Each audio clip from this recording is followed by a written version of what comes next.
Black Star Network is here. Hold no punches! I'm real revolutionary right now.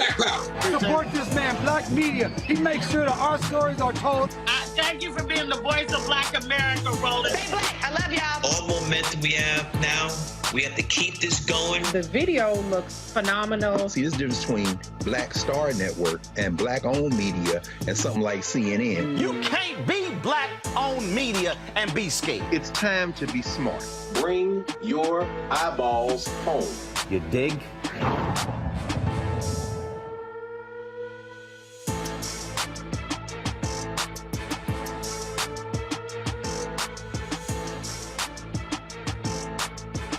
It's Wednesday, August 24th, 2022. I am Therese Garnier, sitting in for Roland today. And here's what's coming up on Roland Martin Unfiltered, streaming live on Black Star Network. Today, President Joe Biden detailed his plans to deliver on a campaign promise to provide student debt relief for millions of Americans. We're going to break this down. His plan with Massachusetts Representative Ayanna Pressley, Jared Bass, the Senior Director of Higher Education and Policy at the Center for American Progress, and economist Dr. Julianne Malvoh. The state of Louisiana is delaying the transfer of juveniles to the Angola prison campus on September 15th. But what is going to happen to them after the 16th? Well, one of the attorneys who filed the lawsuit to stop the transfer will be here to let us know. Later, we'll take a look at last night's primary election results, and we'll also get to talk to King Jaquell Martin, who faithfully served his country only to come home to be treated like a criminal. I'll speak to the Army veteran who chronicled his violent encounter with a white police officer in his award-winning film, A War on Friendly Grounds. Now, also in today's Tech Talk segment, you'll get to meet an author who found an amazingly creative way to expand the imagination and reality of children with 4D characters. Now, guys, you know what time it is. It is time to bring the funk on Roland Martin Unfiltered, streaming on Black Star Network. Let's go. He's got it. Whatever the biz, he's on it. Whatever it is, he's got the scoop, the fact, the find. And when it breaks, he's right on time. And it's rolling. Best believe he's knowing. Putting it down from sports to news to politics. With entertainment just for kicks, he's rolling. It's Uncle Roro, y'all. It's Roland Martin, rolling with Roland now. He's funky, he's fresh, he's real, the best, you know he's Roland Martin now.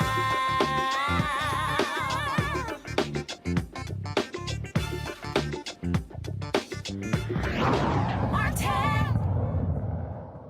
Thanks to President Joe Biden, thousands of folks with student loans will get some relief as he announces the cancellation of up to $20,000 for those who earn less than $125,000 a year. President Biden said that his long-sought reprieve for Americans saddled by payments would aid in boosting the U.S. economy. There are three key factors what we're going to do. First, we've made incredible progress advancing America's economic recovery. We've wound down pandemic relief programs like the ones on unemployment insurance and small businesses. It's time we do the same thing for student loans. Student loan payments pause is going to end. It's going to end December 30. I'm extending to December 31st, 2022, and it's going to end at that time. It's time for the payments to resume. Second, my campaign for president, I made a commitment. That would provide student debt relief, and I'm honoring that commitment today. Using the authority Congress granted the Department of Education, we will forgive $10,000 in outstanding federal student loans. In addition, students who come from low-income families, which allowed them to qualify to receive a Pell Grant, will have their debt reduced $20,000. Both of these targeted actions are for families who need it the most. Working and middle-class people hit especially hard during the pandemic, making under $125,000 a year. If you make more than that, you don't qualify. No high-income individual or high-income household on top of the 5%, in the top 5% of incomes, by the way, will benefit from this action, period. In fact, about 90% of the eligible beneficiaries make under $75,000 a family. Here's what that means. If you make under $125,000, you get $10,000 knocked off your student debt. If you make under $125,000 a year and you received a Pell Grant, you'll get an additional $10,000 knocked off that total, for a total of $20,000 relief. 95% of the borrowers can benefit from these actions. That's 43 million people. Of the 43 million, over 60% are Pell Grant recipients. That's 27 million people who will get $20,000 in debt relief. Nearly 45% can have their student debt fully canceled. That's 20 million people who can start getting on with their lives. All this means people can finally crawl out from under that mountain of debt, to get on top of their rent and their utilities, to finally think about buying a home or starting a family or starting a business.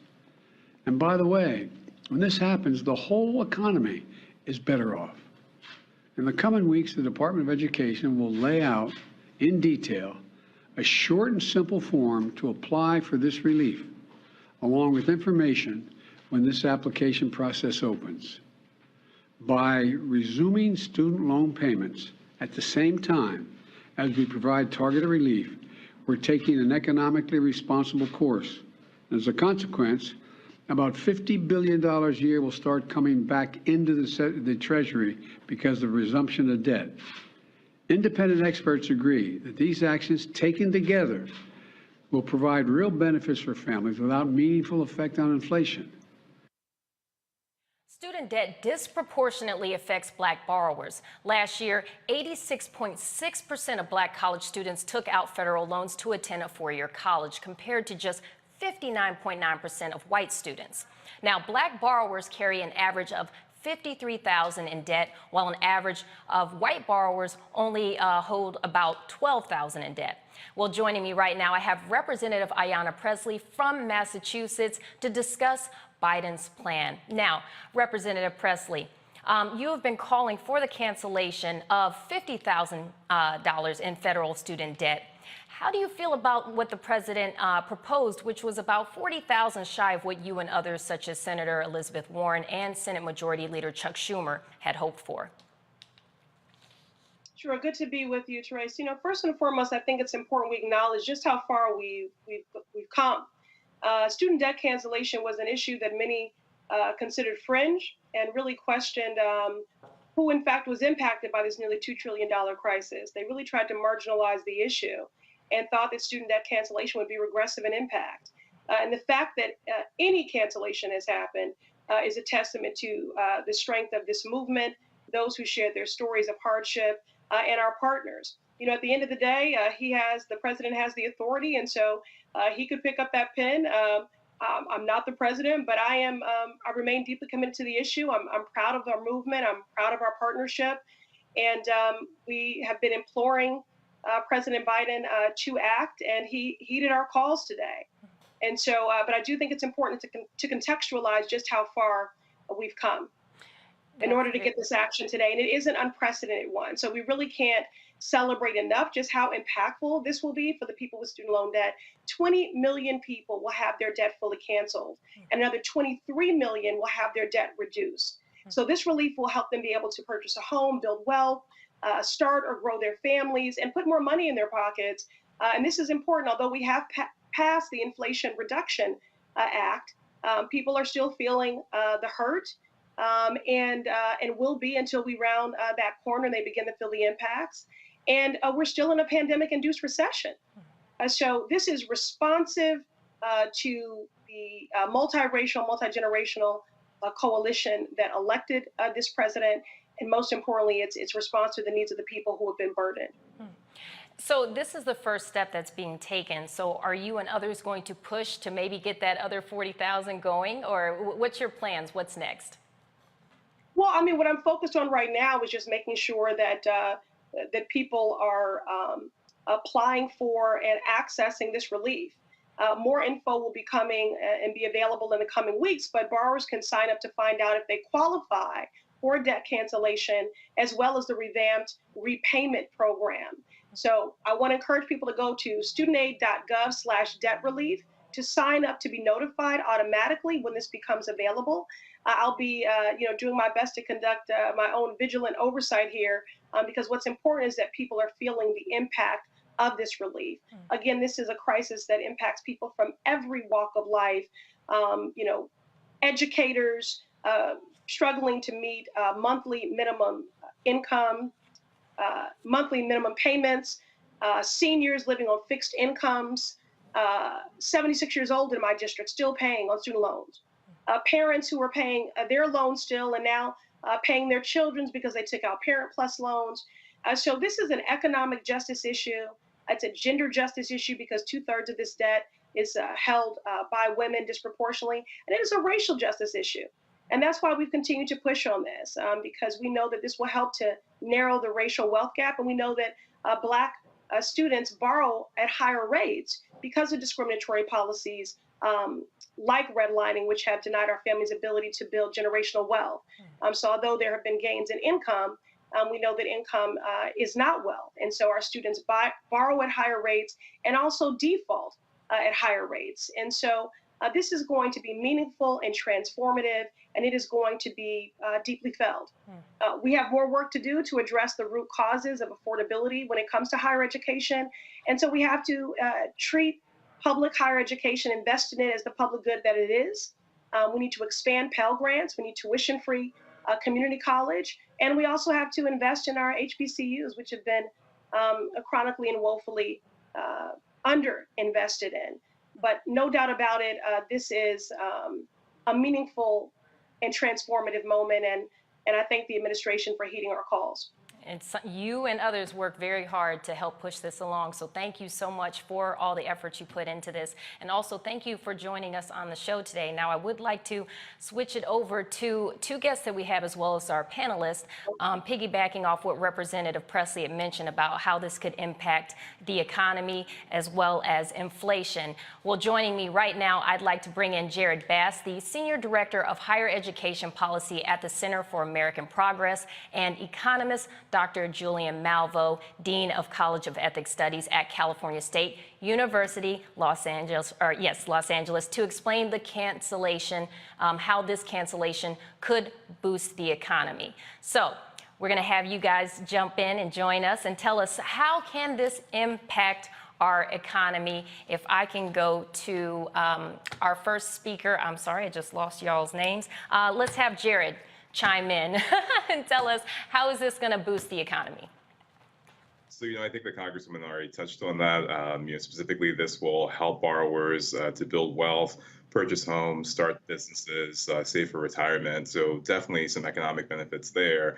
But also, specifically for Black borrowers, this is advancing racial equity. The president is, building upon and holding his commitment, his campaign promise to cancel at least $10,000 in student loan debt.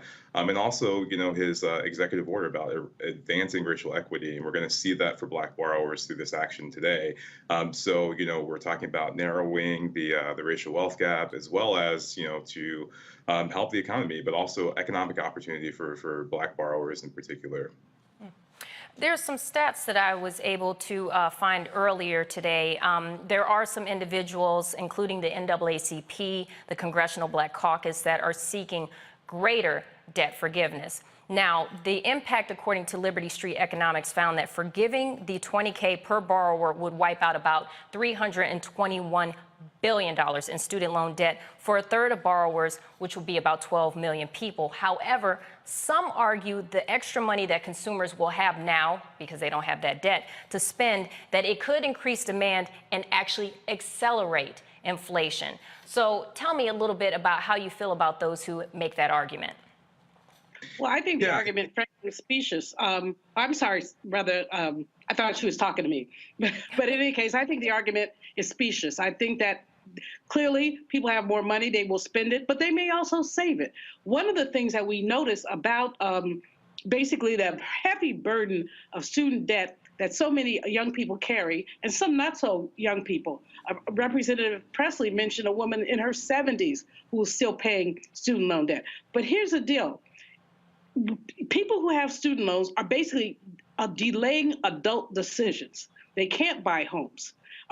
They also delaying employment decisions. They end up going to work somewhere that they don't necessarily want to work because they have to pay the student loan back. We in the public sector that are hurt, if you don't want to be a stockbroker but a teacher, but you can't afford it, think about the implications there as we're talking now about a teacher shortage. So by delaying adult decisions and by allowing your decisions to be basically shaped by the student loan debt, you're basically harming the economy. Now, to be sure, if someone gets $10,000 and goes to Disneyland, aggregatively, that may be inflationary. But if people use the money to reduce the wealth gap by doing such things as investing in a home, that will actually increase racial wealth. And that's been the issue. The racial wealth gap is a function of public policy over the years that has essentially systematically disadvantaged Black people. And we have to be clear about that. And so this is really, I'm very pleased. Of course, I'm with Congresswoman Pressley. 10 grand or 20 grand is nice. It would be nicer to do something like 50, as she and her colleagues had asked for earlier. It would be, but the other, let's not forget the other piece of this that's really important is what the president has said about the rest of the legislation he's proposing. He's saying that they'll cap the amount that you have to pay back to 5% of your income. Now you find people, again, they're living in their parents' basements because they can't afford rent. So if you're capped at 5% for paying back, that's a gift. I mean, it's really important because student loans have become crippling for so many people. And there's other provisions that the president talked about today that are really important. So while many of us are not dancing in the street, we're dancing. This is really great legislation, and we're pleased by it. Thank you, Dr. Malvoh. You know, I want to bring in our panelists because I'm sure they have a ton of questions for the both of you. Who I have joining us as far as panelists goes, we have Robert Patillo, the Executive Director of Rainbow Push Coalition Peachtree Street Project. Say that really fast. That's a tongue twister. Then we have Dr. Nyambi Carter, the Associate Professor for the University of Maryland School of Public Policy. And then we also have Dr. Jason Nichols, Senior Lecturer, African American Studies Department, University of Maryland College. I love everyone that's coming from Maryland because that's where I graduated from. I got my undergrad there. So yes, I love it. So anyways, let's get going on that. Do you have any questions for Jared as well as Dr. Malvoh? Sure, I'll hop in and I'll start. Okay, beat you to it, Jason, beat you. Dr. Malvoh, when they talk about the inflationary pressures that something like this will put on the market, can you compare that and contrast that to the amount of money pumped into the top part of the economy by the Trump tax cuts from 2017, where you had a direct injection $2 trillion into the economy, completely unpaid for, but you had none of this backlash from Republicans talking about the inflationary pressure it will put on the market? Okay, my rainbow brother, good to see you. That's such a great question because anytime we do a tax cut for the wealthy, nobody talks about the inflationary implications of it. We just want to hook up these people because predatory capitalism essentially preserves capital. I think that if you contrast, as you say, the tax cuts that we've seen, there have been the Trump tax cuts. If you compare that to the small, understand how small this is compared to what was done for these multi-bazillionaires. This is small, that each individual might get $10,000. Some will get, about half will get 20. Anyone who had a Pell Grant will get 20 as opposed to 10, but that's not a lot of money. It's a welcome step forward, but we look at some of the debt that people have, it's not that much. I'll have to tell folks, I was formerly president of Bennett College for Women. And when students graduated, I wasn't supposed to, but I can tell it now, I've been gone 10 years. I used to look at what they owed just to get a sense of, because I'm an economist, get a sense of what's going on. And I found young people who owed as much as $80,000. We said the average debt is about 30 for Black women. Black women have more debt than anybody else. And it's higher, hitting on 40. But when I look through these, I see someone $80,000 in debt. Or, I didn't see anybody with 100, but you know, the $50,000 in debt. How do you start your life with that much debt? And it is not inflationary to give people that little bit of money, as opposed to what we did for the wealthy. Thanks, Robert. So, yes. So, Dr. Carter, do you have any questions?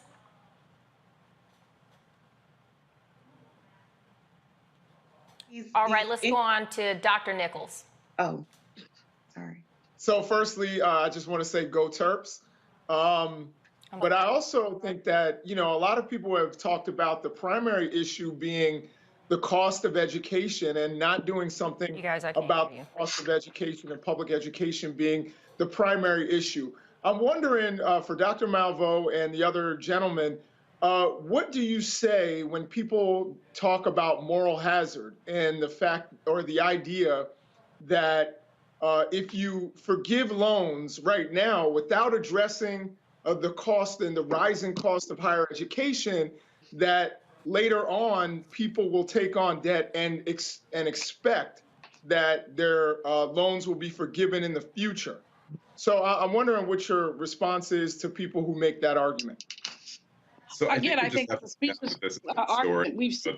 Inflation event, you know, first and foremost. And then the president also mentioned this in his announcement, that we're talking about debt relief being coupled with, you know, controlling the cost of college, holding institutions accountable. So those things all go hand in hand. Carter having audio issues, is that what you guys said earlier? We also talked about this as well. You know, we released a report that talks about after the president cancels the debt, you know, we need to increase grant aid, but we also need to hold colleges accountable for poor outcomes, you know, especially predatory institutions that prey upon Black and brown borrowers, and also control the cost of college as well. So all of those things need to go hand in hand and go together. But that is really like, you know, a package deal. So we're seeing some of that come out in the, you know, analysis today from, you know, the fact sheet and from others and from the White House in the announcement. But all those things have to go hand in hand if we're going to move forward, prevent another student debt crisis, and especially a student debt crisis for Black borrowers. Dr. Malvoh? The cost of attendance used to be covered by the Pell Grant. The Pell Grant used to cover the entire cost of attendance. Now it probably covers about 30% of it. So one of the things that has to happen is that we've got to address the Pell, which has not significantly been increased in quite some time. I think that the brother who raised a question about the cost of higher education is also it's right on time. If we look at the cost of higher education, it's out 20% increase in 10 years, which actually has outstripped inflation in that same 10-year period. Why are universities charging more money? And part of it is, of course, universities have to, I'm putting my college present hat on here, if the gas prices go up, if lighting goes up, utilities go up, and you want to keep your faculty paid, costs add up. But when we look at some of these costs, they're not adding up that much. And so responsibility on the part of higher education leaders is very important. And another big piece of it is important is the issue of accountability. Are your students able to graduate? If not in 4 years, then in 6. But when you have people who cannot graduate, that adversely affects their credit, especially if they took out loans, student loans, and then they drop out of school, they still have to pay them. And so I think that when we're looking at all of this, we really have to look at this systematically and talk about the cost of higher education. I don't buy into the moral hazard argument, because what we've seen in the past 10 years is student debt going up, doubling really, $1.7 trillion. And so the most people don't want to take out student loans. They do because they have to. I just don't buy the moral whatever argument, but I know where it came from. Do any other panelists have any questions?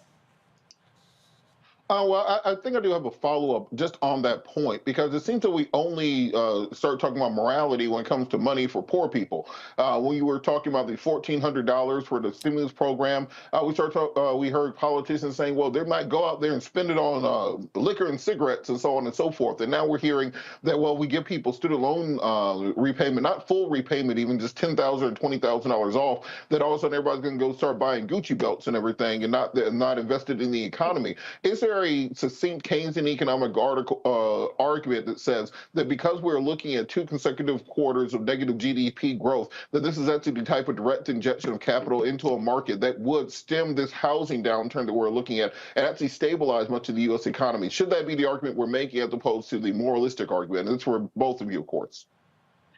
I think we should be making the argument that you've made. I think there are other arguments that we can make. The moralistic argument is specious. Again, it's specious. Let's think about what happened when we basically bailed banks out. Did anybody say what's the morality of bailing a bank out? Their CEOs are still making multi-million-dollar salaries, or the auto companies that were bailed out because of COVID. I mean, they didn't cut their salaries, they didn't cut their benefits, they didn't cut their pensions. Nobody had anything to say moralistically about that. So you're absolutely right, Robert. Anytime somebody wants to talk about poor people, people pile on this moralistic argument. They also talk about, they try to disparage poor people as if we don't have sense, talking about what they're going to buy a Gucci bag, etc. It's specious. And so we really need to talk about what the economic argument is for cutting these student loans, and it's not eliminating them, it's just cutting them by a little bit. In some cases, like the cases I cited earlier, we're talking about maybe 20% of somebody's loan. Jared, can we hear from you, and then we got to cut to a break. Sure. So Sorry, I got to let him answer. We've had a payment pause in place for over 2 years, and people during that period have used the money that they're not paying on their student loans to pay for things like rent, gas, save for retirement. And so that's actually what we're seeing from debt cancellation. It's not that people are going out and buying luxury goods now, nor are they going to use that money to go buy luxury goods in the future. They're actually going to go provide for their families and afford basic necessities, and also start small businesses, as the president said, save for retirement. CNBC article or analysis came out earlier this week saying that that's how borrowers are actually using the funding, actually using the money. So that is the benefit of debt cancellation, is really just using the money that we would be paying for student debt, which borrowers shouldn't have had to take out in the first place if we talk about morality, and then using that to actually afford basic needs. This is such a great discussion, and I want to say thank you so much to Jared and Dr. Malvoh for coming on and giving your input on that. We do have to cut this short and go to a break, so for those of you who are watching right now, you are watching Roland Martin Unfiltered on Black Star Network. We'll be right back. Thank you. When we invest in ourselves, our glow, our vision, our vibe, we all shine. Together, we are Black beyond measure. Hatred on the streets, a horrific scene, a white nationalist rally that descended into deadly violence. White people are losing their damn minds. As an angry pro-Trump mob storms the U.S. Capitol, we're about to see the rise of what I call white minority resistance.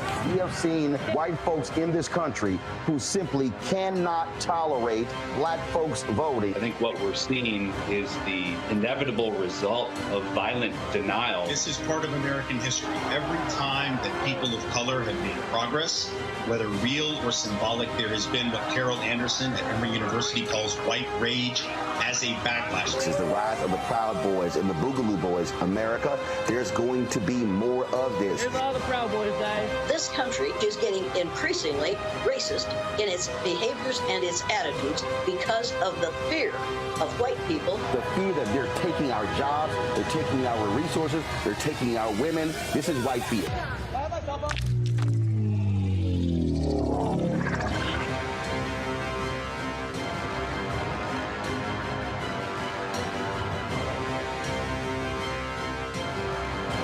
When we invest in ourselves, we all shine.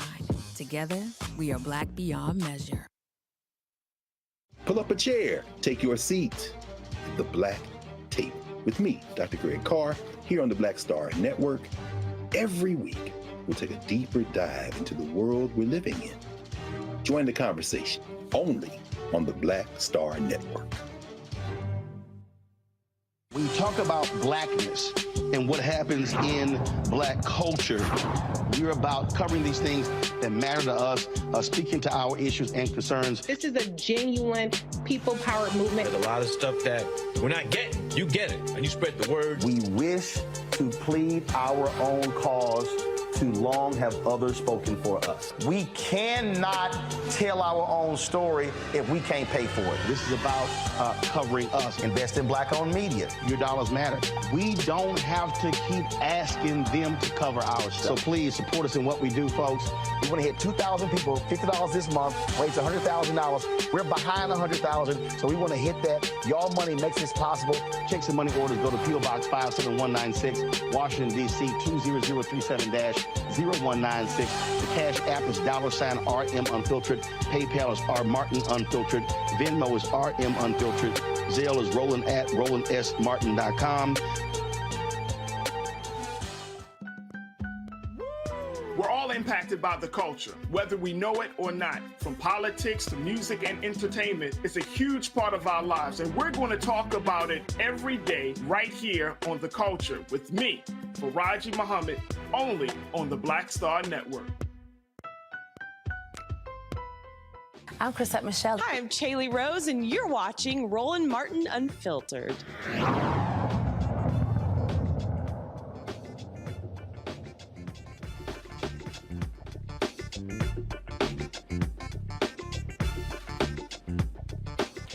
The state of Louisiana agrees to halt the transfer of 25 incarcerated juveniles to the Louisiana State Penitentiary at Angola. Earlier this month, Louisiana Governor John Bel Edwards said moving the juveniles from a Jefferson Parish detention center to the adult prison would reduce the population at the Bridge City Center for Youth near New Orleans until a more secure youth facility can be built or renovated. Edwards said the move would be a solution to the rise in violence, mismanagement, and frequent escapes from the state's juvenile lockups. Attorneys for the juveniles plaintiffs, the ACLU of Louisiana, and other advocates filed a lawsuit to stop the transfer to Louisiana's most notorious prison. Tuesday, attorneys for Governor John Bel Edwards and the Louisiana Department of Corrections agreed with the plaintiffs' attorneys to delay the plan to transfer the youths until September 15th. Well, here to tell us now what the state plans to do on September 16th is one of those attorneys, Ron Haley from Baton Rouge, Louisiana. Welcome to the show. Hey, good evening. Good evening. So tell me a little bit about the importance of this lawsuit and how the whole process of why you filed it and why this was important. Well, listen, under no circumstance should any child be transferred to any adult facility, let alone the Louisiana State Penitentiary that has a history of civil rights violations and human rights violations. As of right now, as we speak, there's a lawsuit in the Middle District of Louisiana filed by inmates at LSP for such civil and human rights violations. Yet we're supposed to believe that LSP is somehow now going to care for these children that would be housed there. I also believe that it's a slippery slope. You are arbitrarily picking a handful or two handfuls worth of youth offenders to be placed there, but who's to say it's going to stop there? Now, I was doing some research on this, and I know that you had stated that by taking these 25 to 50 juveniles and sending them away, that was lacking due process. So can you kind of explain what you meant by that statement? Well, listen, anytime there is a transfer from a juvenile charge to an adult charge, let me give this example. Let's say it's a 16-year-old that is accused of the crime of murder. And in the state of Louisiana, if you're accused of the crime of murder and you're under the age of 17, that case could be transferred to adult court. But you have to have a hearing before that case is transferred to adult court. I think you could make the analogy that if you're going to arbitrarily move these kids from a juvenile facility and place them at an adult facility, that at the very least they should have some type of due process, that it should not be some arbitrary decision by some administrator that would decide, okay, well, these kids are the ones that need to spend the rest of their time in Angola. You make some very valid points. Let's bring in our panelists. I'm sure they have some questions for you as well. And for those who are just now tuning in, I will tell you who our panelists are. We have Robert Patillo, the Executive Director, Rainbow Push Coalition Peachtree Street Project, Dr. Naomi Carter, Associate Professor of the University of Maryland School of Public Policy, and we also have Dr. Jason Nichols, Senior Lecturer, African American Studies Department, University of Maryland College. So we're going to go on ahead and start off with Dr. Nichols. What questions do you have on this topic? So thank you for being with us. My first question is, are there no other juvenile facilities that these young men could have, or young people could have been shifted to rather than taking them to Angola? Was that like, is that the state's argument that there are no other facilities within the state that could house 25 other young people? Essentially, that's what they're saying. And to that, I say, shame on you, state.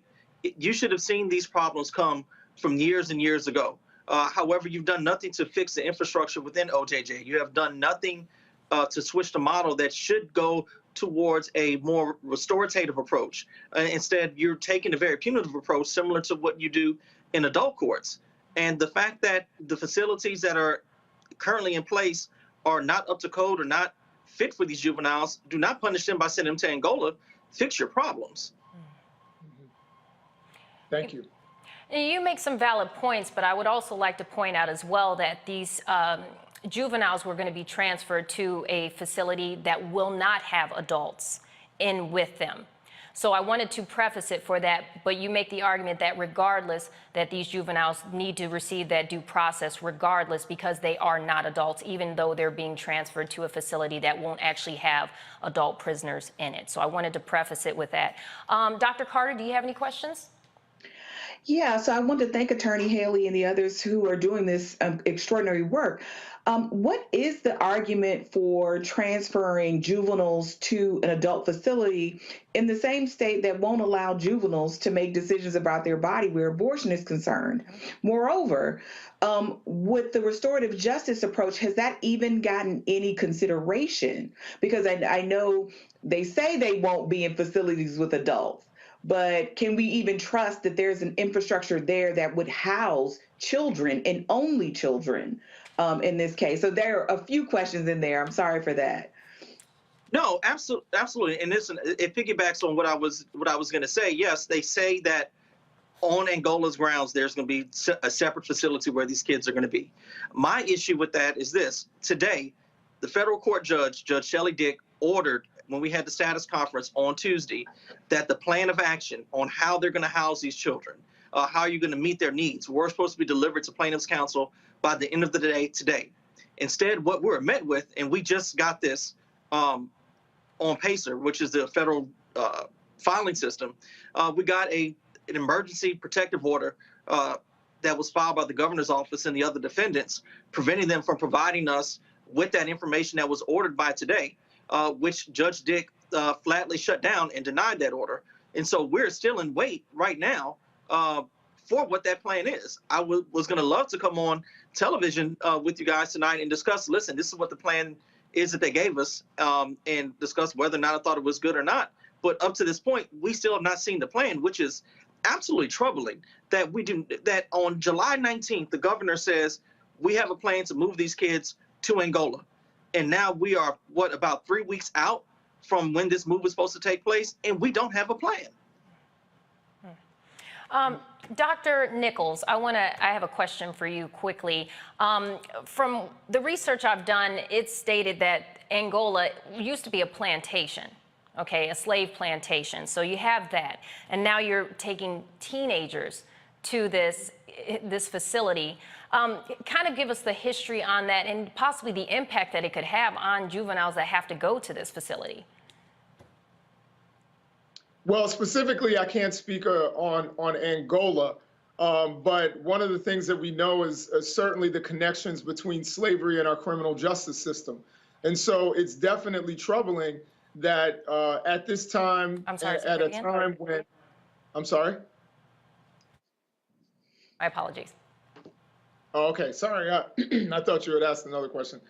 At this time that we would transfer young people into an adult facility. We know the dangers. We've already seen the dangers of having young people anywhere near adult people, and just the stigma of being in an adult facility when you are a juvenile, what that can do. There's plenty of studies out there that say that. So again, particularly in a state like Louisiana, which has a history, we can go back to convict leasing and many of the things that have happened in states like Louisiana.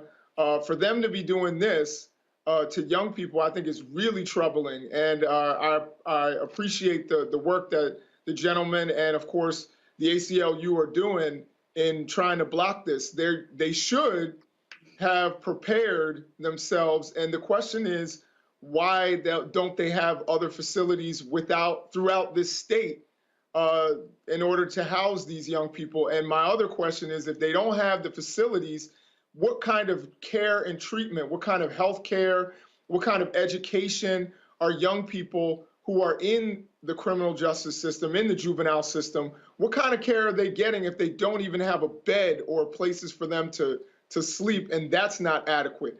They're probably not getting other things that we expect for juveniles so that when they get out into society, they can be productive citizens. You have any questions or any thoughts? Well, I did have one question. So what we do understand fundamentally is that the purposes of punishment are fundamentally different when it comes to adult detainees and the incarcerated versus juveniles. The purpose of juvenile detention is one, to educate, to rehabilitate, and to prepare them to re-enter society, whereas the purposes of adult containment is primarily retribution and preventing them from repeating the offense that they have been convicted of. Has there been any plan presented to talk about if these young people are transferred to Angola, how those needs for rehabilitation will be met, how those needs for education, as Dr. Nichols mentioned, will be met, how their psychological needs will be met? Or are they simply putting them there to get a PhD in crime by watching professional inmates, only to continue this cycle going forward? And listen, that's a great point. Again, today, by the close of business, we were supposed to receive the plan. Plaintiffs' counsels were supposed to receive the plan so that we could hire our own juvenile justice expert to go actually inside Angola to see if the plan would actually work and render a report. Yet, as we are talking today, now, I don't have a plan in my possession, which leads me to believe there isn't a plan, that this is something that is just being developed as it's going, shooting off at the hip. Man, we can't shoot off the hip with kids. This is an absolute atrocious. I think this is grossly negligent. The fact that this is even considered placing them at LSP, and the fact that despite a judicial order ordering that plan to be delivered to us today, we don't have it. Well, you know what? Thank you, Attorney Haley. I really appreciate you joining us today, and thank you to all the panelists who have great questions for him regarding this issue. We do have to take it to a break, but for those who have just tuned in, you are watching Roland Martin Unfiltered. We'll be right back after this break.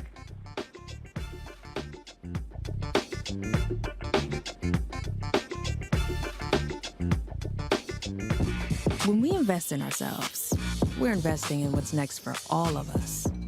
Growing, creating, making moves that move us all forward. Together, we are Black beyond measure. On a next A Balanced Life with me, Dr. Jackie, our kids are going back to school. After 2 years of disruption, thanks to COVID, are we ready? How to help them to prepare, and what are the warning signs that our children are showing us? Social, emotional, physical. All of these stressors and anxieties will be impacting our children. They'll be facing new challenges, anxieties, and emotions. And the adults in their lives need to figure out how to pull themselves together so that our kids will be able to do the same. Adults need to be paying closer attention now more so than ever. This generation who feels like they're unguided, we need to provide that guidance. That's next on A Balanced Life with me, Dr. Jackie, here at Black Star Network. When we invest in ourselves, our glow, our vision, our vibe, we all shine. Together, we are Black beyond measure. When you talk about blackness, and what happens in black culture. We're about covering these things that matter to us, speaking to our issues and concerns. This is a genuine people-powered movement. There's a lot of stuff that we're not getting. You get it, and you spread the word. We wish to plead our own cause. Too long have others spoken for us. We cannot tell our own story if we can't pay for it. This is about covering us. Invest in black-owned media. Your dollars matter. We don't have to keep asking them to cover our stuff. So please support us in what we do, folks. We want to hit 2,000 people, $50 this month, raise $100,000. We're behind 100,000, so we want to hit that. Y'all money makes this possible. Check some money orders. Go to P.O. Box 57196, Washington, D.C. 20037-0196. The Cash App is $RM Unfiltered. PayPal is R Martin Unfiltered. Venmo is RM Unfiltered. Zelle is Roland at RolandSMartin.com. I'm Bill Duke. This is Diala Riddle, and you're watching Roland Martin Unfiltered. Stay woke.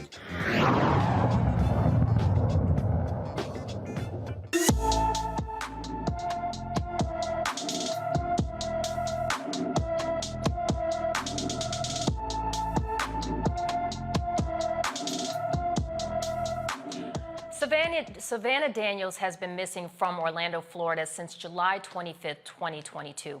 The 15-year-old is 5'3", weighs 115 pounds with black hair and brown eyes.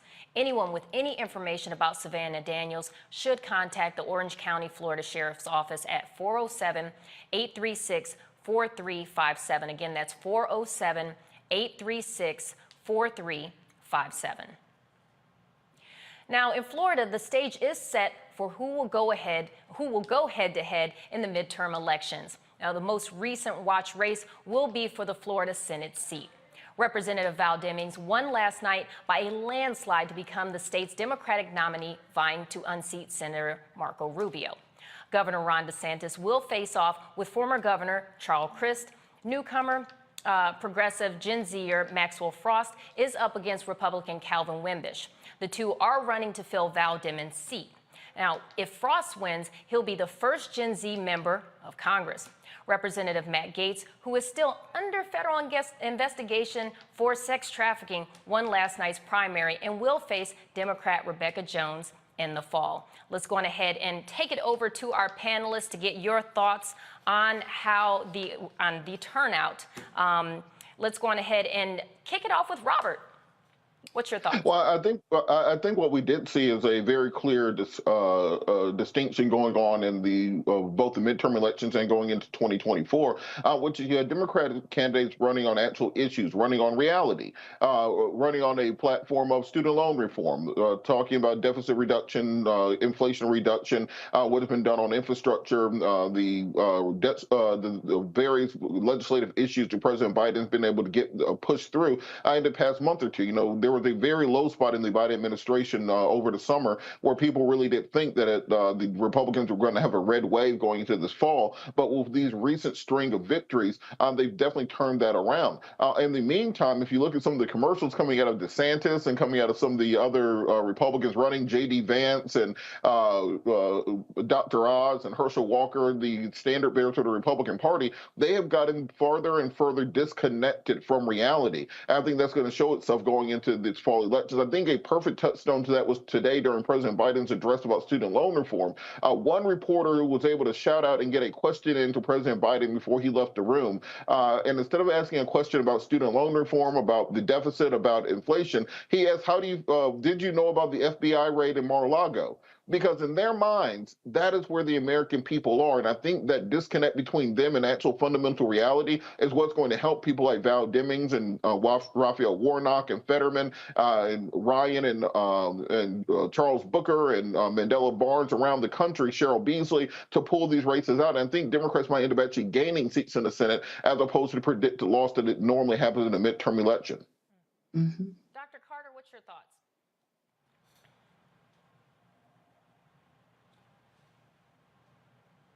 I think we may have lost you. Can you hear me, Dr. Carter? Oh, I can hear you now. I didn't hear you for a second. Sorry about that. No. I mean, I think what Robert is speaking to, though, is this sort of the limited nature of the politics of grievance, right? There's only so many times you can claim that, you're aggrieved or that you lost because someone cheated or something like that before people say, well, what have you done for me lately? And we know politics is transactional. And I think what we're seeing around the country is that people are getting sick and tired of hearing about this. And I think, with the abortion laws that we've seen in a lot of places like Kansas, like Louisiana, like Florida and other places, that is really pushing a lot of, I think, women in particular, white women. I don't think we talk enough about white women and their support of the Republican Party, who may have been sort of moderate Republicans, maybe even tepid, right, Republicans, being pushed in directions that they didn't think that they would find themselves in because they didn't like that vote on abortion. And I think we're also seeing, with what's happening with, the student loan reform and other things, that Democrats actually have a good shot at the midterm elections in ways that we didn't think they did a few months ago. So I think if they can keep applying the pressure, I think if they can keep using the social media, and as we talked about last week, the messaging, most importantly, I think Democrats can pull off some really important upsets around the country. Dr. Nichols? Yeah, I'm in agreement with both panelists. I think I was really happy to see Maxwell Frost pull it off in Florida. It showed that progressive ideals are not dead. The other thing was New York 19 was a really big victory when Pat Ryan pulled that out. It showed that a message that worked, particularly surrounding Roe. And it shows that Democrats can still win swing districts. I think it was really, we keep talking about Democrats gaining seats in the Senate, but they could potentially keep the House. I mean, it's going to be an uphill climb, but I think it's very possible if they can pull out those kinds of victories like they did in New York 19.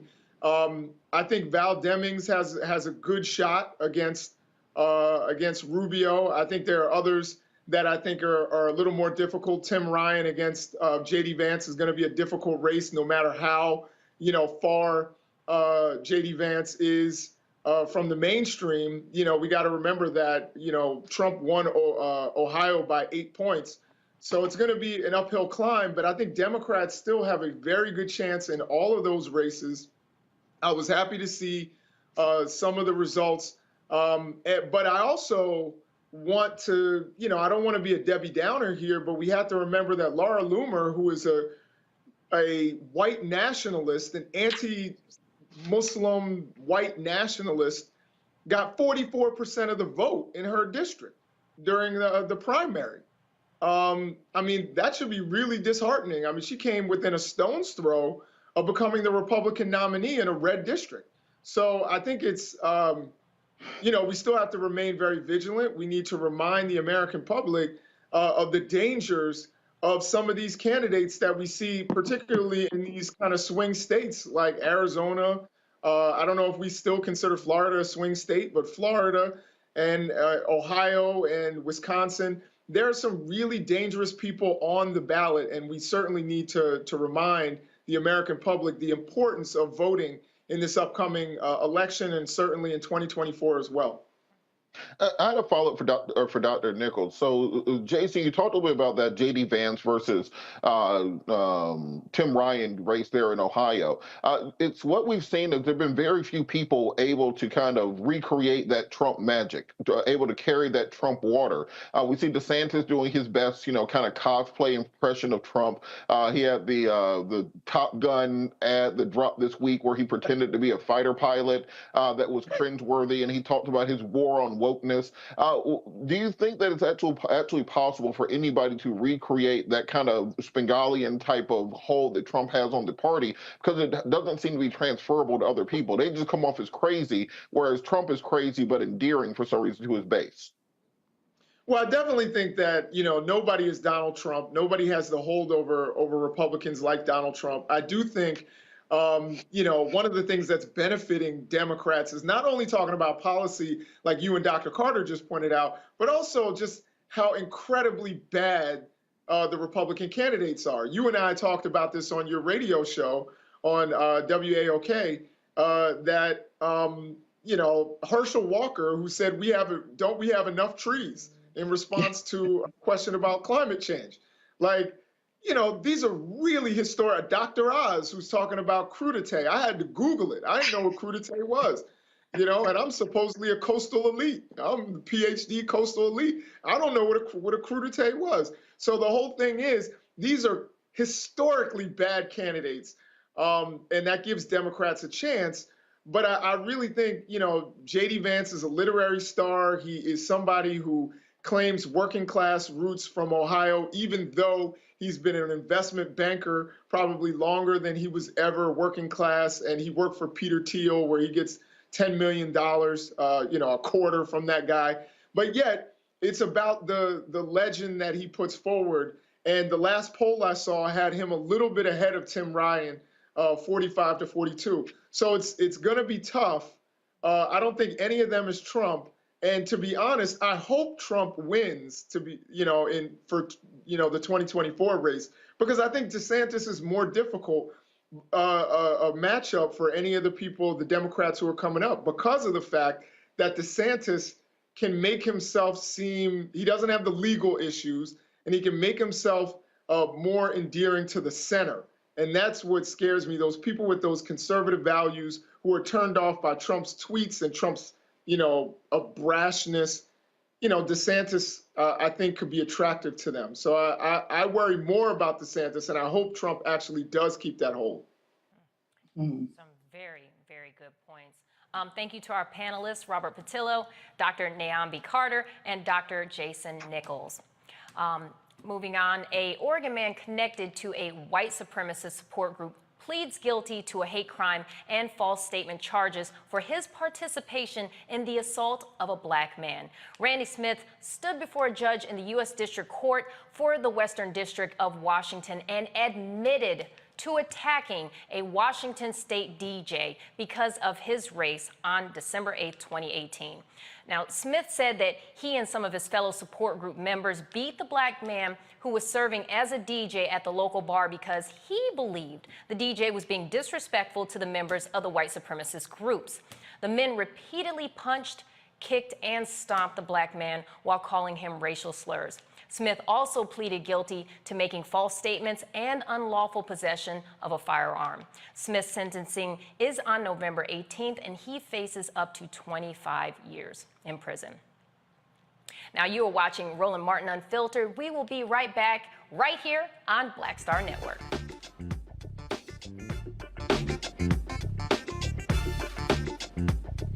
I challenge myself as an artist and challenge, knowing that I'm going to challenge the audience, right? So oftentimes you come into this business off of one project where everybody's like, ooh, you stand out. Okay, for me it was Barbershop, Ricky, da-da-da-da-da-da. Ricky was nothing like me growing up, right? Nothing like me growing up. But if that's people's first experience with you, right, as an audience member, they tend to think that's the real you, right?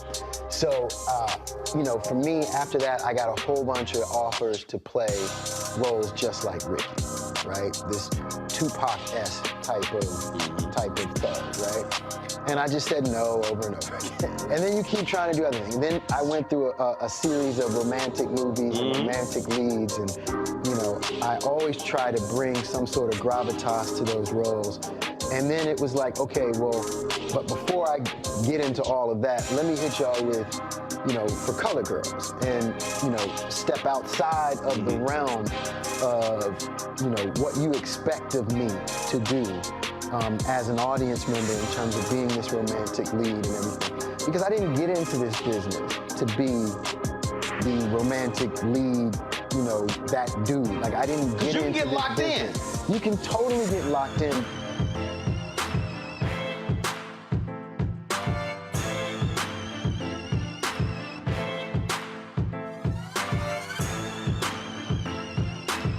When we invest in ourselves, we all shine.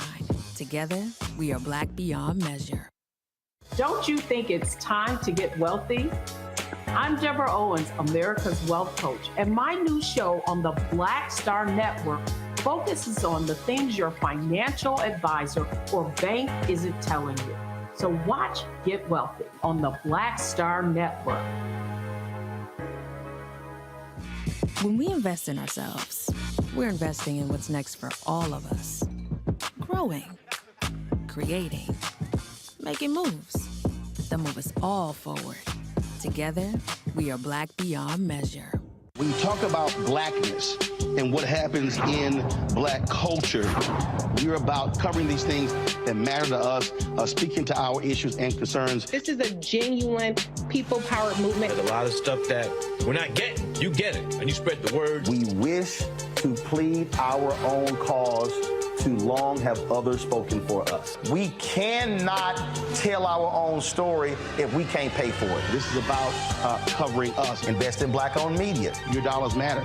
We don't have to keep asking them to cover our stuff. So please support us in what we do, folks. We want to hit 2,000 people, $50 this month, raise $100,000. We're behind 100,000, so we want to hit that. Y'all money makes this possible. Check some money orders. Go to P.O. Box 57196, Washington, D.C. 20037-0196. The Cash App is $RM Unfiltered. PayPal is R Martin Unfiltered. Venmo is RM Unfiltered. Zelle is Roland at RolandSMartin.com. Hey, I'm Arnaz J. Black TV does matter, dang it. Hey, what's up, y'all? It's your boy Jacob Lattimore, and you're now watching Roland Martin right now. Stay woke.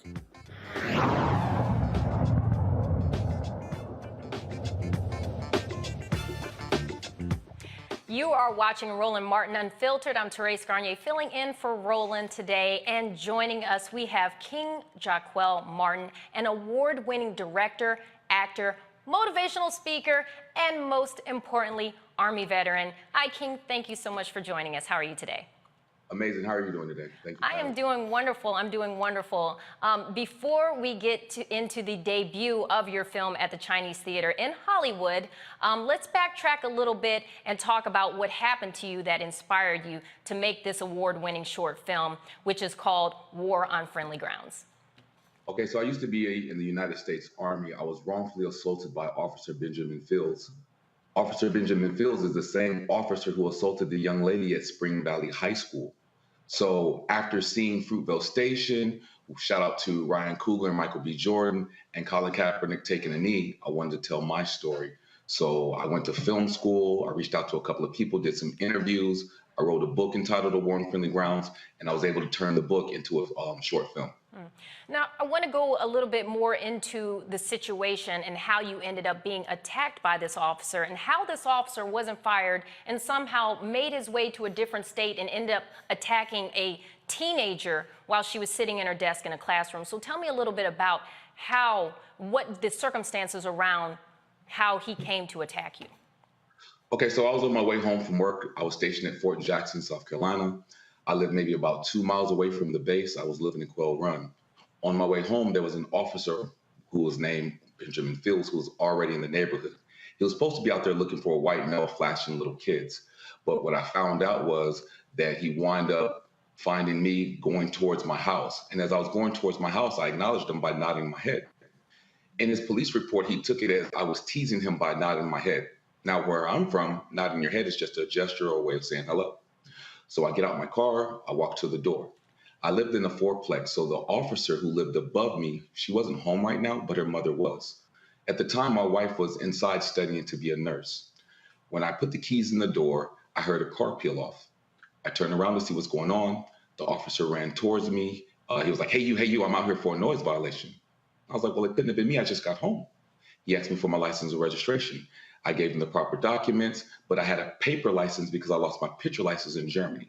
And he was like, well, what the hell is this? And I said, dude, if you would just calm down, you'll see I just got back from Germany. I am a Richland officer of the law. You will not call me dude. I said, well, you address me by hey, you. He said, well, that's because I don't know your name. Well, I'm sorry, sir. I don't know your name either. And next thing I know, he slams me to the ground. He starts punching on me and kicking me in my military uniform. The police officer who happened to live above me, she wound up running downstairs, knocking on the door, letting my wife know at the time that I was being wrongfully assaulted by the police in my military uniform.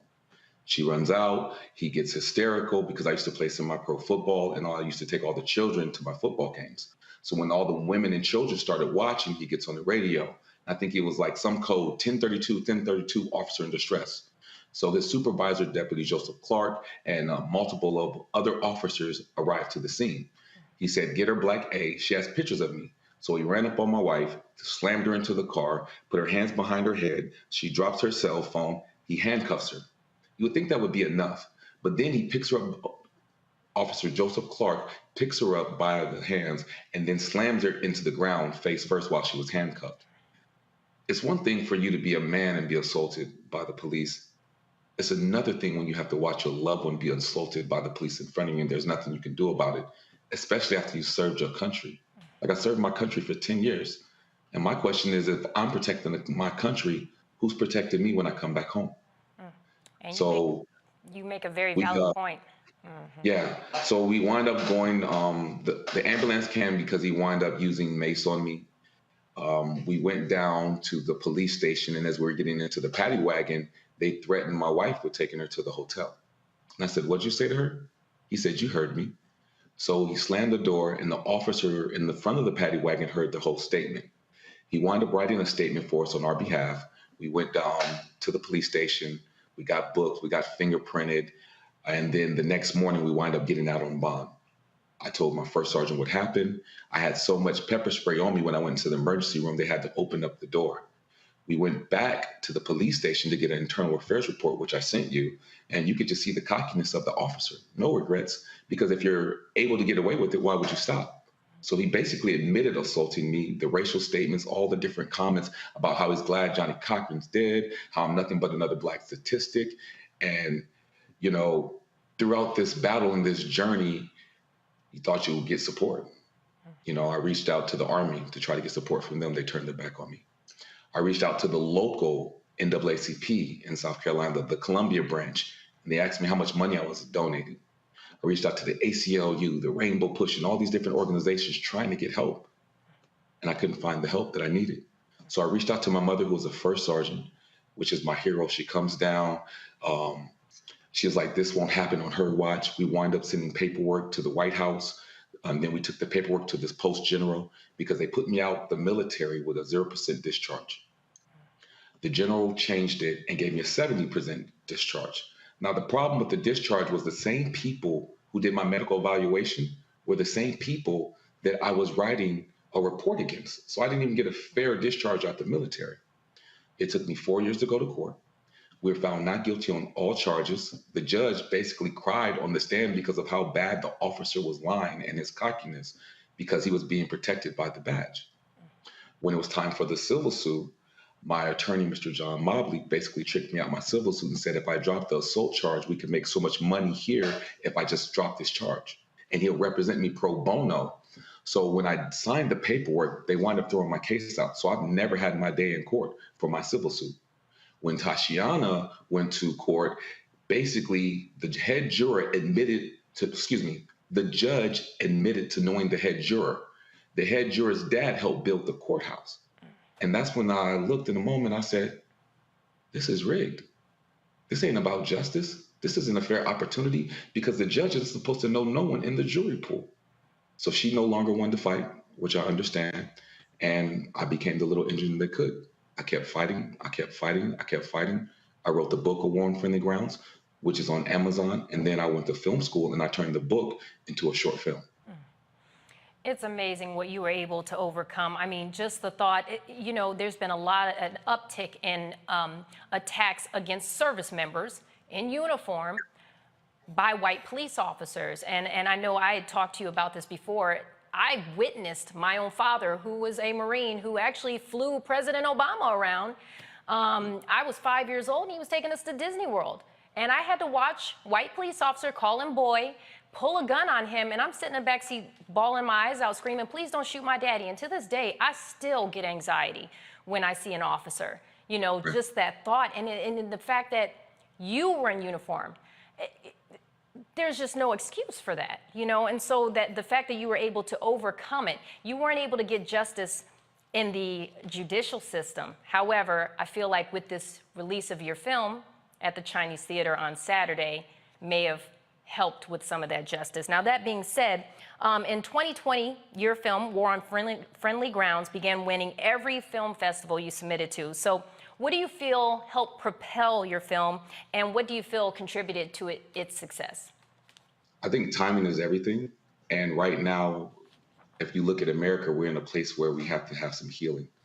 No one's coming to save us. We are seeing this more often because of social media and because it's being posted all over the world where people can see. We had George Floyd's situation.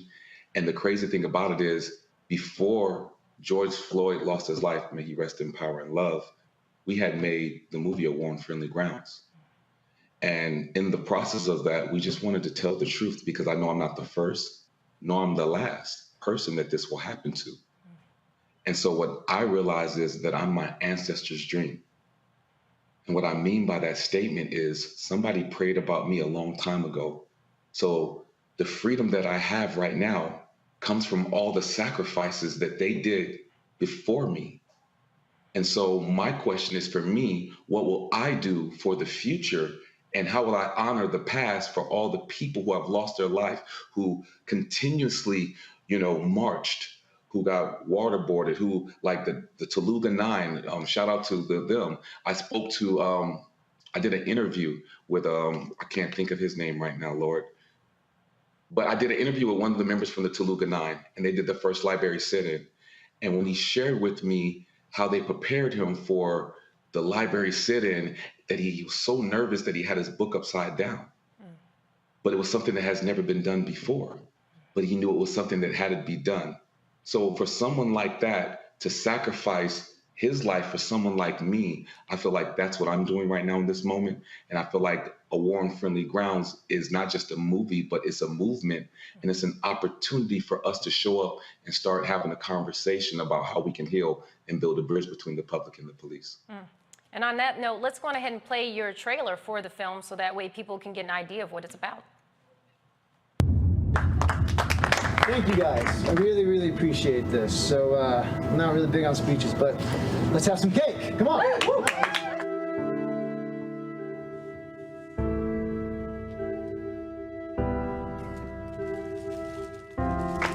Welcome home, soldier. It's good to be home, sir.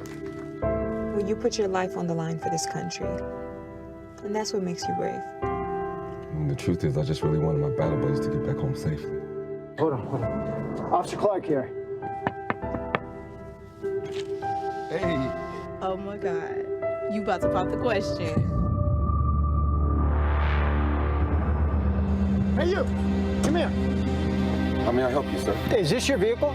Yeah, no! And I want to know, will you marry me?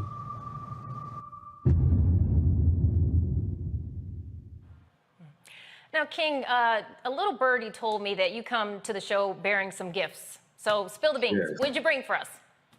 So just for everyone who's watching the Roland Martin show, I'm so grateful for one, what Mr. Roland has done as a trailblazer to build his own table and his own platform to stand up for people who look like us and just for us, even though it's diversity and inclusion, but for what Mr. Roland has done, what I would like to do is I would like to give you the free link to the film for a week and the password in honor of what Mr. Roland Martin has done. The password is Roland Martin, and everyone will be able to watch this film for free for a week. And then we're going to put it up on Amazon. But for all the people who are watching right now, I just wanted to be able to be a blessing, because you can't ask for a blessing if you're not willing to be one. That's beautiful. I know I'm going to do when I get off tonight. I'm going to go on ahead and purchase that film, and I'm going to watch it myself. Now, I know we have some great panelists here with us today, and I'm sure they have some really good questions for you. So we have Robert Patillo, the Executive Director, Rainbow Push Coalition, Peachtree Street Project. We also have Dr. Nyambi Carter, Associate Professor, University of Maryland, School of Public Policy. And we also have Dr. Jason Nichols, the Senior Lecturer of African American Studies, Department, University of Maryland. Let's start with Robert. Do you have any questions for King? Certainly. I did want to go back to the legal process that you were speaking of. So when kind of break down a little bit, I may want to reach out to you after this. So what happened between the civil suit where you said they tried to convince you to dismiss it and you signed off on it, but then you weren't able to refile? Can you kind of explain that part of the story a little bit? So basically, when you don't know the law, people can take advantage of you. And I was taken advantage of. My attorney told me that he would represent me in the civil suit if I dropped the assault charges. And I asked, hey, can I call my mother? Can I speak to her or whatever else? Because I'm not really understanding all the legal. And he said it was basically a time frame that I had to sign it. So when I signed the paperwork to drop the assault charge, they threw out my whole case. So we applied to get it looked at the United States Supreme Court, but the United States Supreme Court only sees cases when they want to. But now that the same officer assaulted the young lady and Richland County has been under investigation, Mr. Captain, I think his name is Dan Johnson. Dan Johnson just went to jail for, I think, 51 counts of fraud, allegedly. But I know he did go to jail based off of that. So they've been under investigation. So my case should still be open based off of the prior activities that's still happening right now. Well, that's going to also be part of what I asked. So, what was the time frame for this? Because it sounds like there shouldn't be a statutory or statute of limitations issue with refiling if that's something that you still wanted to consider. What I can do, reach out to me after the show and let's talk about it. How about that? That would be a blessing. I honestly would love my day in court. I protected this country, and I feel like that it's only right for me to be able to have the justice that I protected. Dr. Carter? So first, I want to say congratulations on your film and thank you for your service. And also thank you for, or I'm thankful that you're still here for yourself, for your family, for your wife. I know this has been a harrowing experience. And I wanted to just ask, how are you doing now? Because this kind of stuff doesn't just go away. That's such a great question. I'm no longer married. It's interesting because when you go see therapists or whatever else, they're like, well, why don't you stop fighting? Well, ma'am, I can't stop being Black. They'll give you medication. But what happens when the medication runs out? What happens when it wears off? I still can't change my skin color, you know? It's very hard because how do you heal from something that you continuously see happen? And I still suffer from PTSD because I still see people who look just like me still losing their life. So for me, I argue with God because I feel like, am I not doing enough? And what more do you need me to do so that way we can have some positive controversy and be able to talk about this so we can heal? Because healing has to take place on both sides. Powerful. Dr. Nichols? I also want to thank you for your service. And, you know, you hearing your story reminds me of one of my heroes, who's Hosea Williams, who, you know, came home from war after getting a Purple Heart and took a drink out of a whites-only fountain and was beaten nearly to death. You know, he got put into a hearse. And the driver of the hearse, because they didn't have a Black hospital anywhere near there, and the driver of the hearse saw he was breathing, and he stayed in the hospital for a month after that. And he was somebody who literally was coming after, you know, being, you know, a war hero. So I definitely want to thank you for your service. This is something that Black men who have served have been dealing with for a long time. I guess I had a question, but I also want to make a quick statement and say, don't necessarily give up on therapy. You know, I've been in therapy. I know other Black men. I promote that to Black men. Take this moment to say that a lot of us are hurt and traumatized from a lot of different experiences. And the other thing I'll say is, you know, we oftentimes talk about white cops, but I've had experiences with Black cops too. So I think this is about the experience of Black men who are put into these positions, Black men and women, and sometimes, unfortunately, children who are put into these positions. And it's about the power structure. And sometimes that power structure includes, you know, Black people in uniform, unfortunately. My question was really about how you were saying that you said at first you had a 0% discharge and then a 70% discharge. For us civilians, what exactly does that mean? What is a 0% discharge versus a 70% discharge? Okay, so for your first comment, I agree with you about the police badge. But when you look at the police badge, it was birthed from the slave patrol badge. So how do you root out racism from something that was born from something that was racist? And if we can have like sexual harassment training for businesses, why wouldn't we have sensitivity training for police officers so that way they would understand the neighborhoods or the people that they're working with? You know what I mean? So that way they don't have to fear for their life, because I don't think fearing for your life is a one-way street, because you're the one with the gun and you're the one fearing for your life in certain situations, not all situations, just talking about certain ones that we see. And then you're saying you're resisting arrest. I'm getting hit. You're punching me, you're macing me. You don't think as a human being I'm gonna react, that I'm not gonna be scared? So I think the fear for your life thing, I think that should be a two-way street. And there's a difference between being a bully and an officer, because when you're not following your training, you're no longer an officer. And if you're no longer conducting yourself as an officer, then you should be tried as a civilian, because you're not conducting yourself in your police training. Because as a soldier, if I go to war and I don't follow the Geneva Convention Code, I can be looked at as a traitor. Well, I think those same rules should apply on our land, just not foreign land, but right here in America just as well. And so for the second part, in layman's terms, when I got put out the military, it's a medical discharge. So what they did was my percentage, my rate was set 0%.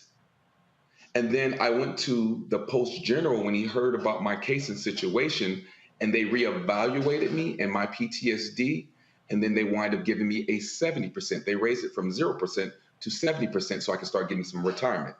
6 months later, I did a reevaluation with the same people, and then they lowered me back to 30%. I wound up moving to California to fight, because so many veterans right now are fighting for the right medical percentage, right? That's why you have so many homeless veterans. When I got back to California, and when the young lady got assaulted by the police, all of a sudden they changed it to 100%. And I'm like, well, what was the difference between when I was first assaulted and then you saw the officer assaulting the young lady? The only reason why I feel like you're doing right by me now is because it's viral. But before it went viral, you didn't know me. You didn't want to help me. So because it went viral, now they gave me 100%, which now I'm still fighting. This is 2022. This happened to me in 2005. I'm still fighting right now to get my 100% in my back pay from when it originally happened to me. And so just to explain that a little bit more as well. So when you file for, you get these different ratings, depending on the percentage that they give you is how much medical help you'll get through the VA or community care, as well as they'll give you like a certain amount of pay per month, depending on a specific rating. And so by them taking them from 0 to 70 and then backtracking it at 30%, I think at 30% you can't get any benefits as far as the VA or any sort of monthly pay for your disabilities. And so that's why that's so important that you're rated correctly, so that way you can get the pay, so you can get seek the help that you need, and you'll have the pay to fund that. So just Can I clarify one thing? Absolutely.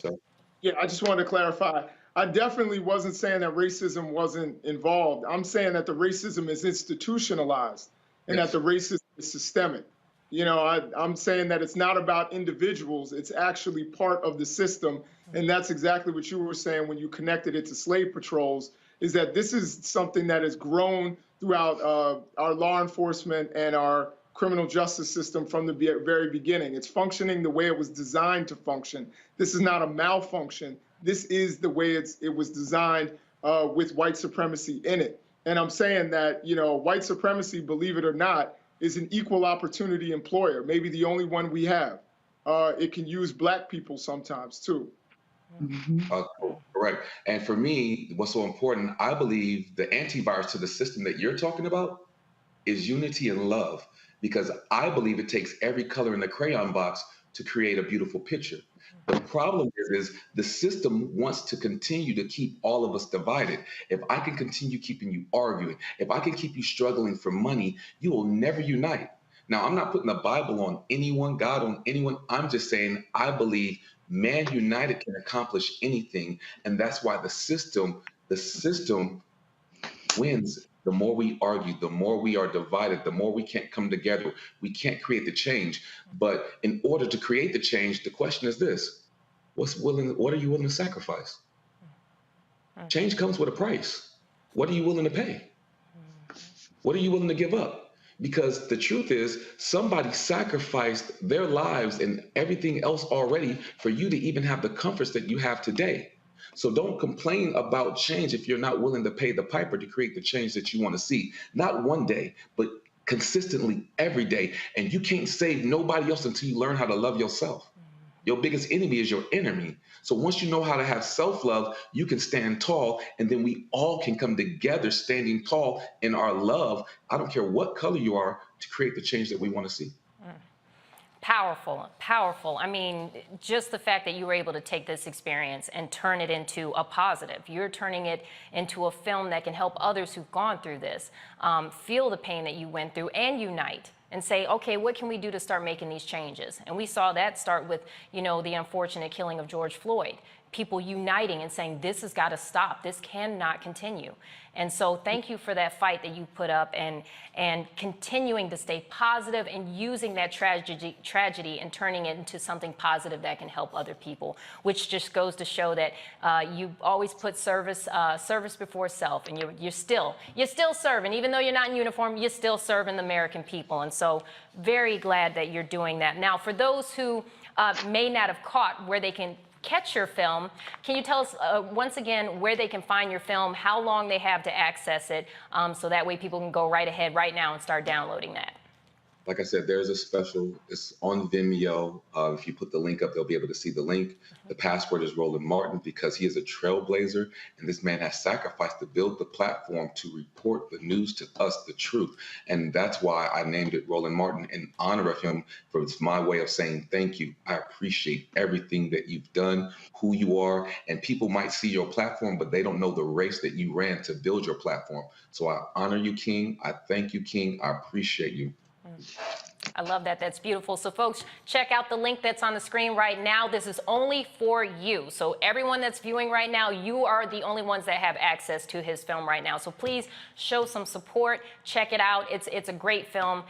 You should definitely check it out when you get a chance. King, also, thank you so much for joining us and sharing your story. And again, I just find it so commendable, and just hearing your story, like I was trying to fight tears, because I'm like, this is just beautiful how you're able to turn that.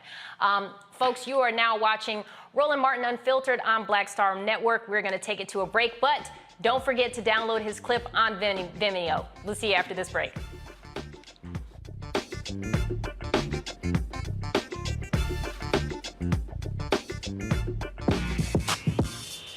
When we invest in ourselves, our glow, our vision, our vibe, we all shine. Together, we are Black beyond measure. Hatred on the streets, a horrific scene, a white nationalist rally that descended into deadly violence. White people are losing their damn minds. As an angry pro-Trump mob storms the U.S. Capitol, we've seen We're about to see the rise of what I call white minority resistance.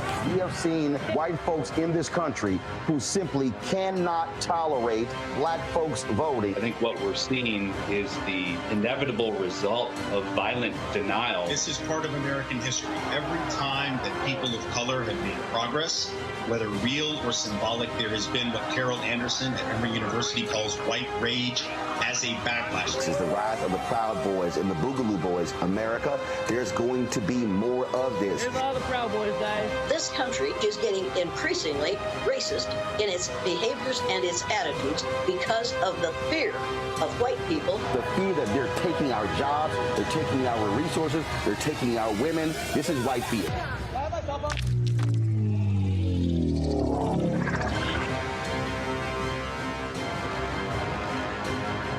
When we invest in ourselves, we all shine. Together, we are Black beyond measure. Hey, I'm Amber Stevens-West. Yo, what up, y'all? This is Jay Ellis, and you're watching Roland Martin Unfiltered.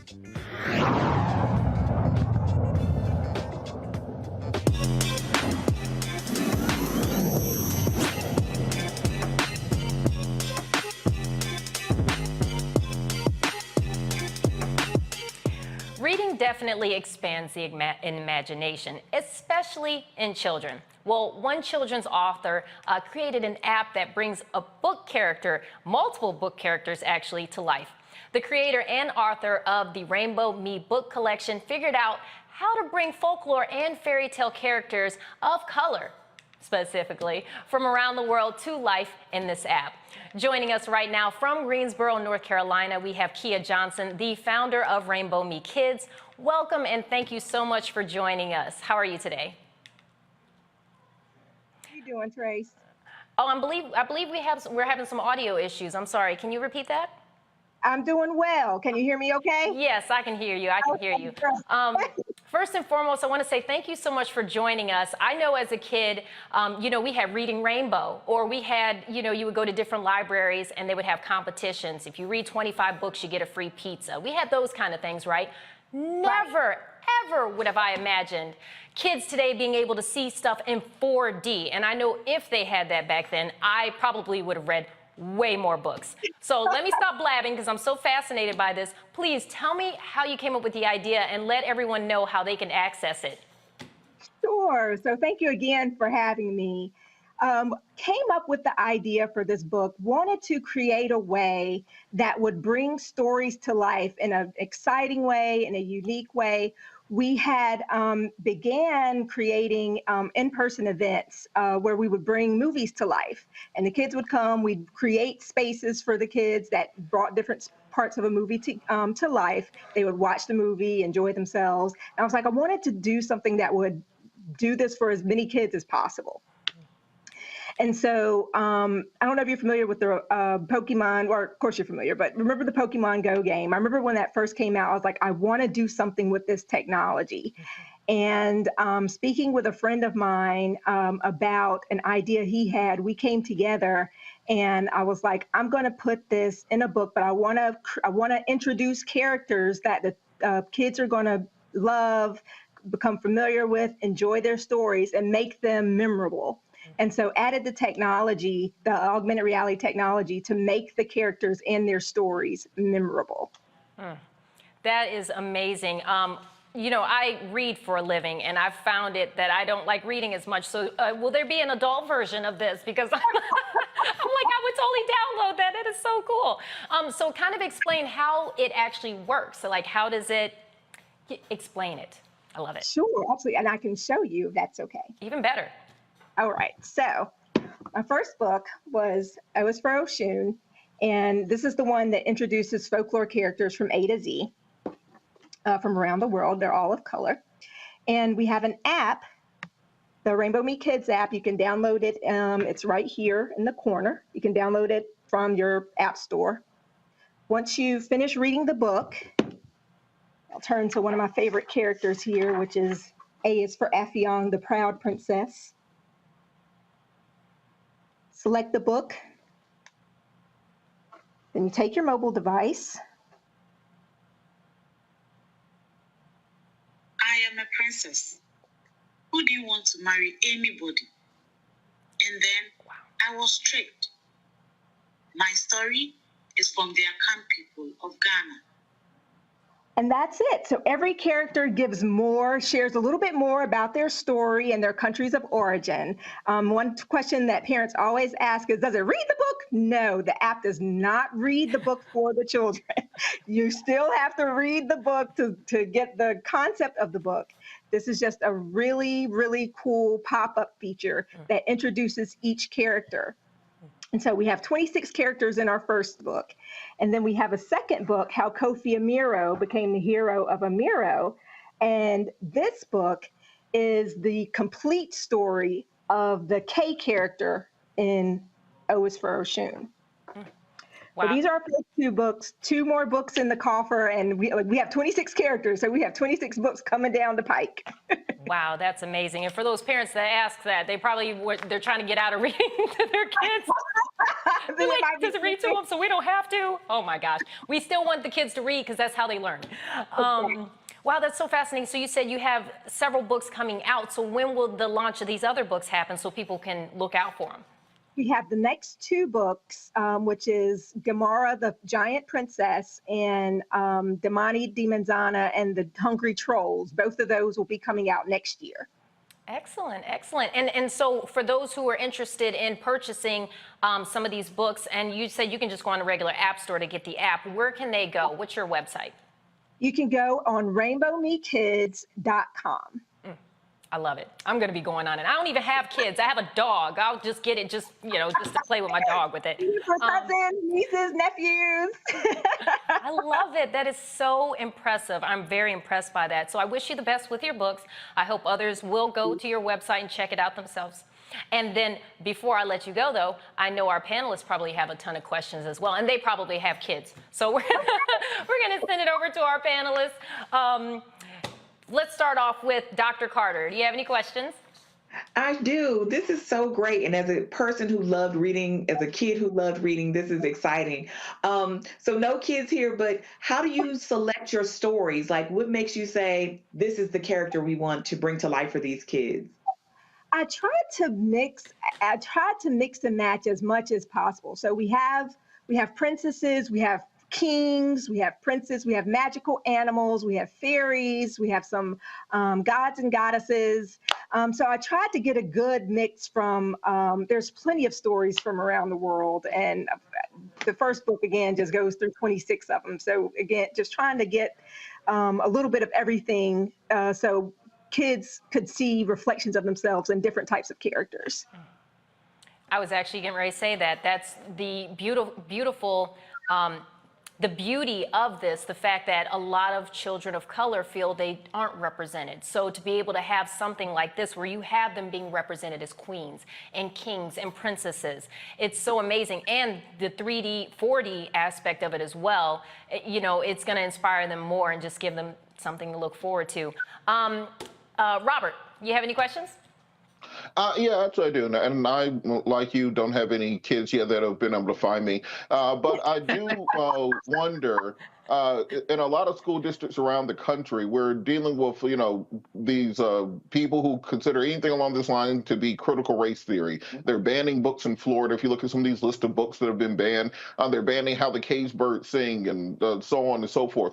Can you kind of talk about why it's so important for parents to do this type of education for their children at home, who's reading at home, because they're no longer going to be able to get this type of enrichment in the public school or even in public libraries if many of these people have their way? Sure, absolutely. So the cliche is, representation matters. The reason that it matters is not just so that our kids of color can see reflections of themselves, but when kids that are not of color see positive representations of characters of color, their ideology around particular people remains positive. And you're right, it's going to be important that parents, if you have homeschoolers, parents just for bedtime reading, there is a movement to prevent anything that features main characters of color, whether it talks about history or not. And so it's going to be extremely important to make sure that you start adding, if you haven't already, these books to your libraries. Valid point. Dr. Nichols? Well, I have enough kids for everybody on the panel, so I'll just, if anybody wants one, I can loan them out. Why did I just think of Oprah when you said that? You get a kid, you get a kid, you get a kid. You all get kids. Jason's the Nick Cannon of the panel. Oh.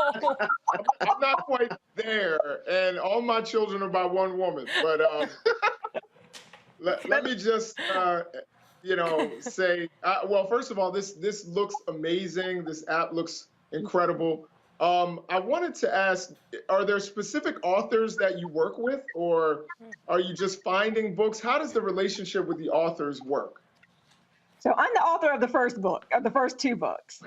And then just because I wanted to put this together and put it out there. This is, we were a startup, so you do what you have to do. The third book, the Demani and Dimanzana, the author is an elementary school principal. Nice. And the stories that we have are actual folklore and fairy tale stories. Mm. Now, what we've done is that we've had to adapt some of them because when you start going to the traditional storyline, sometimes it can get a little dark. Think about that. I don't know, the traditional Cinderella, I think her toes were actually cut off with the knife or something. So, you have to adapt it so that the kids can, so that it's palatable for young kids. And so we find the stories, we adapt them to the RainbowMe platform. And the third book, again, is written by Dr. LaToya Kennedy, who is an elementary school principal here in Greensboro. But we will be looking for other authors for the other 20, how many books we have left? 22 books. Now, you mentioned your website where people can go to find out information. Now, if there are individuals who would like to be an author, can they go to your website as well, or is there a specific email that they can reach out to in case they're interested in being a part of this? Sure, they can go to the website. If you go to RainbowMe Kids, there's a pop-up that comes up where you can sign up for our email, or you can talk to me directly, or you can send it directly to the company email, which is hello, HELLO, at rainbowmekids.com. Excellent, excellent. I'm picturing Dr. Nichols downloading the app right now. It's like, I'm gonna get that right now. Well, Kia, thank you so much for joining us. This is so fascinating. I'm not kidding you. I don't have children, but I'm literally gonna go download this afterwards because I just want to test it out because I'm like, this is really fascinating. Thank you so much. I'm sorry? I said, thank you so much. Yes, absolutely. Thank you for joining us. All right. She was spreading a little black girl magic right there. Speaking of black girl magic, before we go, I'm going to tell you about a little black girl magic that was going on full display at the 2022 U.S. Gymnastic Championship. For the first time, black women swept the top 3 spots in the competition. Connor McClain captured the U.S. all-around title, while Shalise Jones and Jordan Childs came in 2nd and 3rd place. Let's go to our panelists really quickly. What do you think about that? I mean, this is just great. All right, let's start off with Dr. Carter. What do you think about that? Well, look, I mean, I think Black athletic talent is undeniable. I mean, there are very few sports, where you don't see Black athletes dominate. And I think it's also important, that we consider women athletes in the same way that we think about men when we talk about the greats. I think for many people, we only think of like Serena Williams, right? She's the woman who's sort of broken through the cultural zeitgeist and is regularly mentioned as one of the greatest athletes of all time. But I think when we see these young women, and we know that there's another generation of young Black women who are extraordinary athletes, who are very capable. And I think this just brings a smile to all of our hearts when we see things like this. So true, so true. Robert. I think this shows the importance of what happens when you give people opportunity. For years, we thought that gymnastics was just a sport for Eastern European little white girls, Nadia Comaneci, or, so on and so forth. I've literally forgotten every single one of their names this that quickly. But once you open those doors up to young Black girls and give them the opportunity to compete, the opportunity to train, give them the same resources you give everyone else, this is just proof that they can excel. Being from Georgia in the 96 Olympics, all we had was Dominique Dawes, and shout out to her for really inspiring a generation, and then Gabby Douglas, and of course Simone Biles after her. But it's just proof that when you give our young people the opportunity, they will excel, and they will show you that all these barriers can be breaking down. All they need is the chance to prove themselves. Well said, well said. Dr. Nichols. Yeah, I want to give a shout out to Dominique Dawes as well. She's from Maryland, so shout out to her. And also to Gabby Douglas and to Simone Biles. I think that they are an important part of this story because they showed that it was possible, and they promoted the sport the same way Tiger Woods did for golf. And a lot of these sports, we looked at it as they were cost prohibitive, and we see still that when Black people get the opportunity, I'd like to see more Black swimmers.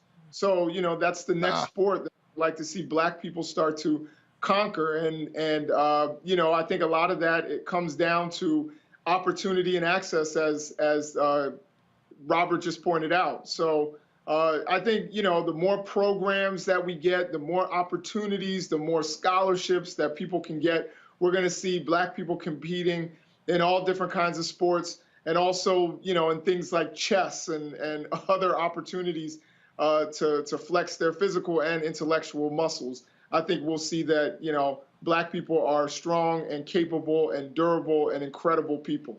Exactly, as these ladies just showed everyone, showed the entire world. Well, first, before we go, I want to thank you all for joining us today, our panelists specifically. Thank you, Robert. Thank you, Dr. Carter, and thank you, Dr. Nichols. This has been such a great show, and it was great hearing your input and your questions to all the guests that we had today. Also, I want to mention to those who are watching, if you didn't get a chance to catch the link to download the film War on Friendly Grounds, we're going to put that up on the screen for you. Only people that watch this show will have access to this film, so take advantage of it because it's an amazing film of overcoming racial injustices and turning that into something that can help others. So we're going to go on ahead and pop that up on the screen there. Make sure you check it out. And on that note, make sure that you all get some rest tonight. Have a wonderful night, and I'll see you all tomorrow. Have a good night.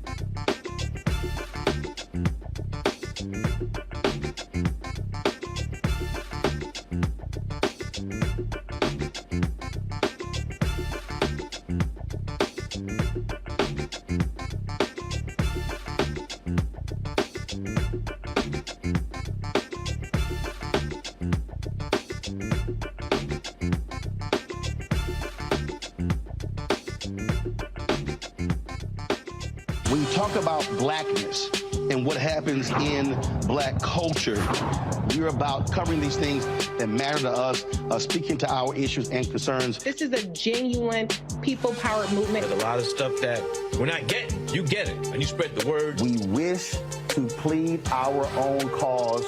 Too long have others spoken for us. We cannot tell our own story if we can't pay for it. This is about covering us. Invest in Black-owned media. Your dollars matter. We don't have to keep asking them to cover our stuff. So please support us in what we do, folks.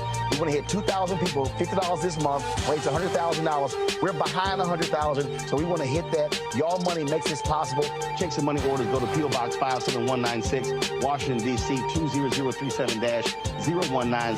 The Cash App is $RM Unfiltered. PayPal is R Martin Unfiltered. Venmo is RM Unfiltered. Zelle is Roland at RolandSMartin.com.